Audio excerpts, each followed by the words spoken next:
আমার নাম অলোক বন্দ্যোপাধ্যায় চৌধুরী। আমরা পূর্ববঙ্গের বিক্রমপুরের বাসিন্দা। আমাদের গ্রাম ইছাপুরা। আমার বাবা ঠাকুরদাদা সবাই ওখানেই থাকতেন। 1947 ঝামেলার সময় আমার বাবা বিদ্যাসাগর কলেজে পড়তেন, তাই এখানেই পুজো করেন।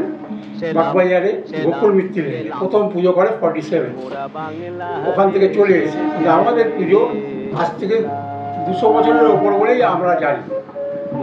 আমাদের এই পুজো বাগবাজার অঞ্চলেই হতো, রাজা রাজবল্লভ স্ট্রিটে।